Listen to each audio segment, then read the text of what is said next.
Hello guys, welcome to my channel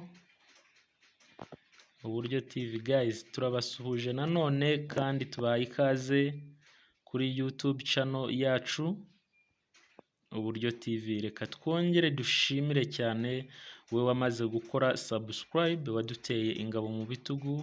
Tuboneraho gusaba nawe utarakora subscribe, nyamuneka ukande subscribe wemeze no kuri ako kazogira ka all notification kugira ngo ibiganiro byose bya uploadinzwe kuri channel ya Uburyo TV bijye bikugeraho mu bambere. Guys, nkuko mubibona tugarutse muri PI network kugira ngo tugire byinshi dusangizanyaho, tugire byinshi tugenda duhererekanyaho amakuru. Aricyo iyi channel ibereyeho no kukubwira amakuru agezweho, no kukugezaho amakuru mashya ku gihe kugira ngo bigufashe wowe wamenye uyu mushinga wa PI network, umenye aho ibintu bigiye bigenda bigera, umenye niki kigezweho, umenye icyo ugomba gukora kugira ngo utazatakara. Ibi bigenda bigufasha muri mining yawe umunsi ku wundi.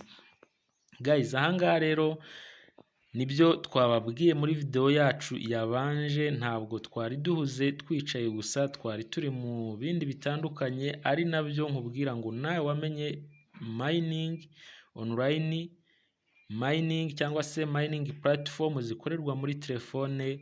Ntabwo biba bigukuriyeho imirimo yawe, ntibiba bikuvaniyeho ibyo wakoraga, cyane ko mining zitakubuza gukora akandi kazi. Mu gihe ufite akazi uba ugomba gukomeza gukora akazi kawe neza cyane kandi ugakora na mining nta na kimwe kibangamiye ikindi. Ahangaha rero natwe ibyo twari duhugiyemo ku bantu bakunda ibijyanye n'ubuhinzi, tubafitiye amakuru meza cyane.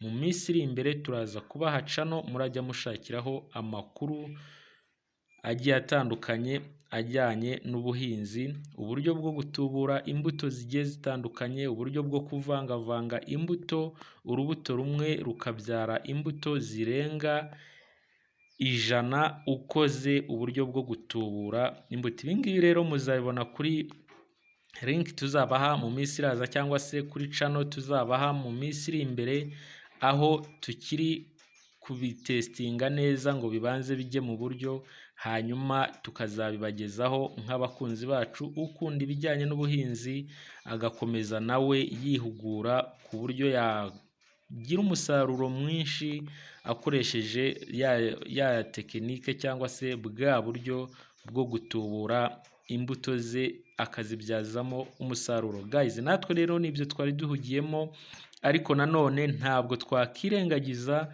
kugenda tubabwira amakuru agiye atandukanye kuri mining platform, ari nayo tugarutseho uyu munsi wa none kugira ngo tuganire kuri PI network. Ngira ngo murabona ko twageze imbere ya Dr. Nikora, CEO wa PI network. Guys, ahangaha tugiye kuvuga ku kintu kimaze iminsi gicicikana ku mbuga zigiye zitandukanye, gihanahanwa n'abapioneers ba mining PI network, aho usanga bari kohererezanya link ya PI bridge bakubwira ngo nuyijoininga bizatuma balance yawe ya PI network yiyongera, bizatuma ugira ama PI menshi. Ariko reka ngire icyo nkubwira wowe ukurikirana channel ya Uburyo TV, iriya link ntekereza cyane ko itazagufasha kugira izo PI network nyinshi, ahubwo mu minsi iri imbere ushobora gusanga na za zindi witaga nkeya zawe iriya link yazitwaye.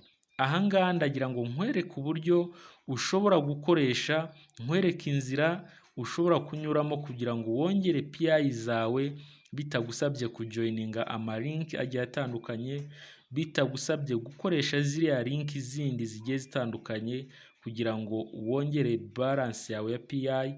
Ariko ubu buryo ngiye kukwereka burizewe, ni uburyo bwizewe bwatuma balance yawe ya PI yiyongera utagiye gukoresha PI bridge. PI bridge, niba ukurikirana channel ya Uburyo TV ukaba warajoininze, nakubwira ngo ntabwo ibyo wakoze ari byo uyu munsi wakabaye ubivamo. Ibyo bya PI bridge ntekereza ko ari scam mu minsi iri imbere ishobora guhombya abantu benshi, ugasanga umwanya wafashe mining PI network wose upfuye ubusa, zose zigiriye muri PI bridge. Guys, iyi nzira rero ngiye kukwereka nta yindi, ni inzira yo gukora ubu validator. Niba warapasinze KYC, niba warapasinze KYC, iyi nzira irafasha cyane, cyangwa se ireba umuntu wamaze gupasinga KYC. Urabizi ko iyo umaze gupasinga KYC barakubwira ngo applyinga ube umuvalidator. Video zikwereka uburyo waba umuvalidator twarazikoze mu mavideo yacu abanza, aho twagusobanuriye n'uburyo umuvalidator agenda yinjiza PI. Biriya nibyo 100%. Ni uburyo bugufasha rero kuba wagenda ubona PI ziyongera kuri balance yawe utarinze gukoresha ariya malinki ari kugenda atandukana ku mbuga zigiye zitandukanye. Ariya malinki azayobya benshi, azascaminga benshi, cyane ko utabuzi aho yaturutse. Umushinga wa P-Network amakuru yayo yose yatangira muri dashboard tumayiningiraho P-Network. Amakuru utasanze rero ukayahabwa mu malinki utazi yavuye, ariya malinki azaguscaminga byanze bikunze. Guys, murabona ko hano aha naho nkorera ubu validator. Ibi bikorwa n'umuntu wapasinze KYC muri P-Network kandi ufite connection ihagije. Ikindi biba bisaba ni ukuba ahangaha ufite umwanya, kuko kuvalidatinga bisaba kuba ufite umwanya kugira ngo ushake abo ukorera. Biragusaba kuba ufite umwanya kugira ngo ubone abari gupasinga cyangwa se abahawe KYC ubafashe ubakorere ubu validator, hanyuma abapasinge KYC zabo. Hano kuri 5 cyangwa se pending validation, nabo maze gukorera, nabo maze guhabwa, tutarahuriza hamwe twese, tutarumvikanaho n'abandi ba validator ntazi. Hari igihe yaba ari umuvalidator uri hano mu Rwanda, yaba ari umuvalidator uri mu Bushinwa, yaba ari umuvalidator uri muri USA, uri mu Bwongereza, uri mu Bufaransa. Ubu uri mu validation. Umuvalidation ni umuntu uri gupasinga KYC. Umuntu wahawe KYC kugira ngo ayipasinge akorerwa n'abavalidator 15. Abo 15 niba nanjye ndimo kwabo 15, abandi 14 ntabwo mbazi, sinzi n'ibihugu baherereyemo, ariko tugomba kugukorera turi 15 tutaziranye. Aba 5 rero nge maze kubemeza, ubwo hasigaye 14 ngo babemeze kugira ngo baze hano kuri successful. Murabona ko kuri successful mfiteho 226. Aba nibo namaze gukorera bapasinze KYC. Hanyuma toto yose y'aba pioneers cyangwa se y'aba validation imaze kuvalidatinga ni 235. Guys, ahangaha tugiye kwinjira mu mibare ho gake. Ufashe 235 toto yabo maze kuvalidatinga, ugakuramo 226 y'ababaye successful, nanone ukongera ugakuramo pending validation y'abantu 5, urahita ubona ko usigaranye 4. Umubare 4 hano ntaho ugaragara, ariko uraza kuba usigaranye 4. Iyi 4 rero ni yabo na failinze, nkuko aba babaye success 226 mubona koreye na failinzemo 4 ngitangira ubu validator. Hari ibyo ntari bwamenye, na failinzemo aba pioneers 4. Hari igihe nahakanye ko ibyo batanze atari byo kandi ari byo, cyangwa se simbihurizeho n'abandi, nabyo birashoboka. Guys, iyi niyo nzira rero yagufasha kugenda ubona ama PI menshi kuri balance yawe, nubwo adahita ajya kuri balance. Ngira ngo baba bakubwiye ko izi PI uhabwa uri gukora ubu validator uzazibona igihe PI yabaye launch, PI yageze hanze, yatangiye gukoreshwa. Ahangaha kugira ngo ubone accuracy percentage, kugira ubone iriya pourcentage ibingana n'abo wakoreye bakaba success, ugabanyije abo wakoreye nanone bakaba success, uteranyijeho abo wakoreye ugafailinga, hanyuma ugahita ukuba n'ijana.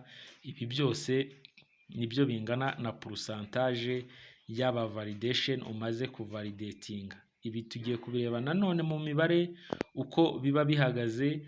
Ufata umubare w'abo wakoreye bapasinze ukagabanya abapasinze, nanone uteranyijeho abo wakoreye ugafailinga, ugakuba n'ijana nibwo uhita ubona pourcentage uhagaze. Ngiye mpagaze kuri pourcentage ya 98%. Iyi 98% igaragara ite rero?